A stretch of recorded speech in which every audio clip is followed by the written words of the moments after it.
నమస్తే RTV news కి స్వాగతం। మీ సమస్య పరిష్కారమే మా లక్ష్యం।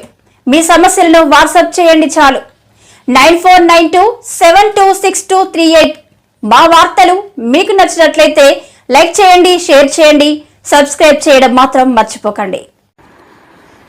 గిరిజన ప్రాంతంలో ప్రభుత్వ విద్యారంగ సంస్థల్లో సమస్యలు పరిష్కరించాలి। ఐటీడీపీఓ ఆదిత్య వర్మకు వినతి పత్రం। అల్లూరి జిల్లా ఎస్ఎఫ్ఐ అధ్యక్షుడు జీవన్ కృష్ణ, కార్యదర్శి కార్తిక్ శ్రీను।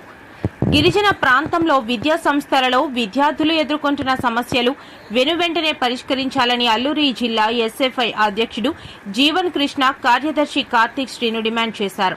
మంగళవారం సమస్యలు పరిష్కరించాలంటూ పాడేరులో భారీ ఎత్తున నిరసన చేపట్టారు। ఈ సందర్భంగా ఐటీడీపీఓ దృష్టికి జీవన్ కృష్ణ, కార్తిక్ శ్రీను వివిధ సమస్యలను తీసుకువెళ్లారు। అనంతరం వారు మాట్లాడుతూ మన్యంలో విద్యార్థులకు నాణ్యమైన భోజన సదుపాయం, పౌష్టిక ఆహార లోపం వల్లే విద్యార్థులు ఇటీవల 5 మంది మృత్యువాత పడ్డారని తెలిపారు। విద్యా సంస్థల్లో హెల్త్ అసిస్టెంట్లను నియమించాలని, ప్రభుత్వ జూనియర్ కళాశాలలో ప్రతి గ్రూపుకు సీట్లు పెంచి లెక్చరర్లను సబ్జెక్టుల వారీగా నియమించాలన్నారు। డిగ్రీ కాలేజ్ విద్యార్థులకు అడ్మిషన్ ఫీజు తగ్గించాలని, హుకుంపేట బాలికల జూనియర్ కళాశాలలో వసతి సమస్యతో విద్యార్థులు తీవ్ర ఇబ్బందులు ఎదుర్కొంటున్నారని అన్నారు। గురుకుల కళాశాలలో పాఠశాలల్లో పనిచేస్తున్న ఉపాధ్యాయులకు న్యాయం చేయాలని డిమాండ్ చేశారు। అలాగే మెస్ ఫీజులు 3000కు పెంచి శిథిలావస్థకు గురైన భవనాలను మరమ్మతులు చేపట్టి కొత్త భవనాలు నిర్మించాలన్నారు।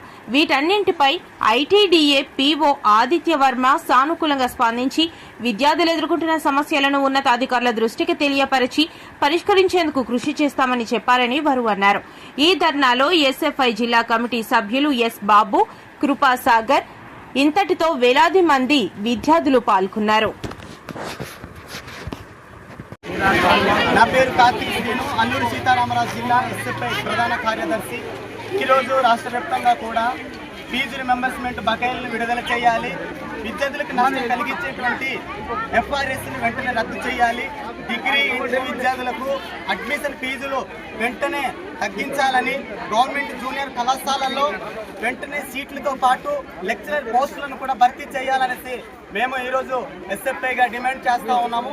మా గిరిజన ప్రాంతంలో ఈ 11 మండలాల్లో కూడా సరైనటువంటి ఎడ్యుకేషన్ లేదు, సరైనటువంటి నాణ్యత కలిగినటువంటి భోజనం లేకపోవడం వలన విద్యార్థులు రోజు రోజుకి రక్తహీనతతో చనిపోవడం జరుగుతూ ఉంది।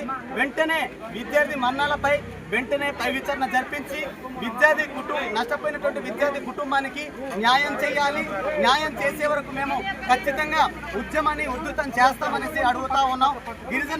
గిరిజన గురుకులాల్లో కానీ, గిరిజన గవర్నమెంట్ జూనియర్ కళాశాలలో కానీ సరైనటువంటి ఎడ్యుకేషన్ లేదు, సరైనటువంటి హాస్టల్ వసతులు లేవు, పాడు బిల్డింగ్స్ వెంటనే మరమ్మతులు చేసి కొత్త బిల్డింగ్స్ నియమించాలని మేము అడుగుతా ఉన్నాము। మెయిన్ ఏంటంటే గిరిజన ప్రాంతంలో